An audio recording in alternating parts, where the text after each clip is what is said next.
There's a reason why we never returned to the moon. I figured out the horrifying reason why. Narration by The Dark Somnium. My grandfather was a combat pilot. Even though he always felt distant, I liked him. When I grew older, I realized that he was always aware, always looking for any signs of danger. Shell shock, PTSD, it has many names.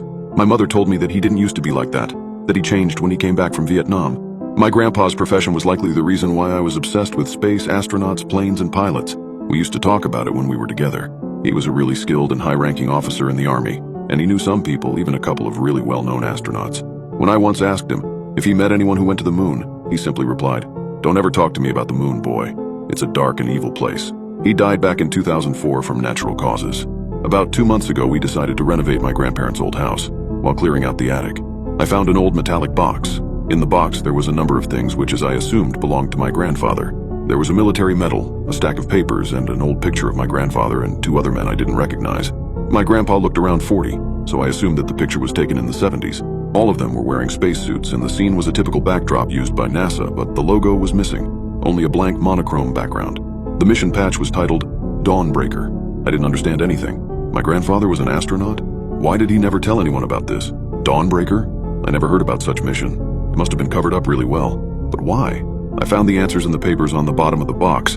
I'll rewrite the literal contents below, but I warn you that many people might find it very disturbing. My dear family, if you ever find this, I must confess something. In 1972, I wasn't in Vietnam. I wasn't supposed to tell anyone, but if you have found this, it probably doesn't matter anymore. Back in 1965, me and a handful of other pilots were selected for a non-public team of astronauts who would participate in covert missions in space for our government. We wouldn't get the glory and fame of regular astronauts, but our country needed us, and so we were there. In early 1972, we were told that for an unspecified period of time, our country had a secret satellite orbiting the moon. They never told us what it did or why it was there, just that a few weeks prior it had crashed to the surface on the dark side of the moon for unknown reasons, and that the data it carried was crucial. The government needed to recover it, and thus was sending me and 2 other astronauts to reclaim the satellite's memory module. The equipment of the planned Apollo 18 mission was essentially transferred to us. From what we'd been told, the Apollo team was furious. They had a reason to be, after all. It seemed that whoever we've been under was much more powerful than NASA. The whole mission was top secret, obviously. I was officially deployed to Vietnam, while in reality we underwent extensive training for the mission. After a couple of months, we found ourselves standing on the launch pad in front of this behemoth of a rocket that would take us to the moon. I was the mission commander, while Lieutenant Carver was the Lunar Excursion Module, LEM pilot, and Lieutenant Ackerman was the Command Service Module, CSM pilot. The flight to the moon took roughly 3 days. After arriving, we made a couple of orbits around it. Each time we flew behind the horizon created by the moon itself.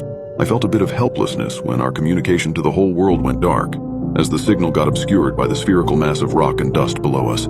The dark side of the moon was nothing like the light side, which we see on almost a daily basis. Instead of smooth gray fields and tranquil lunar seas, it was completely covered in dark, deep craters and holes, like as if it was being slowly eaten away by the universe itself. It was finally decided to begin the descent to the surface. Me and Carver exchanged wishes of good luck with Ackerman, and in the lunar module named Karen, we separated from the CSM named Trinity.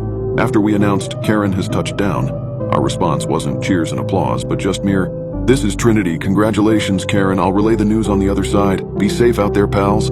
Just like that, we became cut off from the rest of the world. Ackerman was our only link. While he was above the light side, he could communicate with ground command, and while above the dark side, he could communicate with us. Never both at once. Even though the CSM's orbital period was roughly 2 hours, we would be in touch for only about 35 minutes each orbit. We landed on a flat plain inside a huge crater. Contrary to what some people believe, the sun shines at the dark side of the moon the same way as the light side. The amount of light depends on the lunar phase. It was still shining daylight in the place where we landed, but we knew that it would go dark in a few days. I felt excited and curious about what awaits us in this alien world. We waited for about an hour and a half to get the command's reply from Ackerman, and spent the time by preparing our suits. Command sends their congratulations. You're to proceed with the recovery. Everything was dead silent as I stepped on the surface of the moon. I tried to think of something excessively inspiring to say, but that those times were already over. With Carver, we assembled the rover, and after planting our flag next to our spacecraft, we drove off. As we drove across the surface, I saw what I thought was a flash, like a glare reflected by something metallic in the far distance. Since it was fairly common to see flashes of light because of an interesting physical phenomenon caused by the space radiation interacting with our eyes, I didn't give it much thought and soon forgot about it. After driving for a couple of hours, we reached the satellite, or what was left of it. We immediately noticed that something wasn't right. There were dozens of footprints around the probe, leading to a set of 2 tracks dragging out into the distance. "What the hell is this?" asked Carver in disbelief. "I don't know, but it seems that somebody got what we came for before us," I replied. Both the tracks and the footprints were different than ours. Whoever took the data wasn't here under the American flag. As I expected, we didn't find the data box. We found the part where it was supposed to be, but it was missing. Luckily for us, we were just in contact with Ackerman, so we reached out to him to describe our findings. This doesn't make any sense. Who would take it? Russians? They don't even have a lunar program. Even if somebody took it, how could we not be aware of that? How can the Russians land on the moon without us noticing? He responded. As far as we know, the Russians have no idea that we are here, said Carver over the radio. We're going to follow the trail. I cut off their conversation. Are you guys sure about this?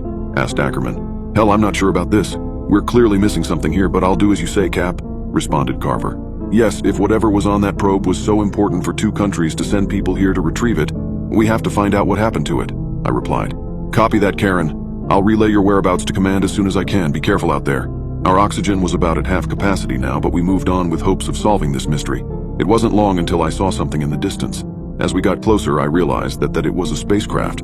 Its design was different than ours, and it was decorated with a flag of the Soviet Union. I couldn't explain why, but I felt that something was really odd about the spacecraft. If there really was Russians with us on the moon, they would have picked up our comms long ago, so there wasn't a point in hiding. To the unidentified Soviet lander, this is the crew of Dawnbreaker. Please respond. We know you're here. We have you in sight. Nothing. We attempted to contact them several times again in both Russian and English, but always received only silence in response. We got closer and I realized why I found the spacecraft odd before. It looked like it had been there for a while. We didn't see much of the interior through the small windows, which had been covered with something from the inside.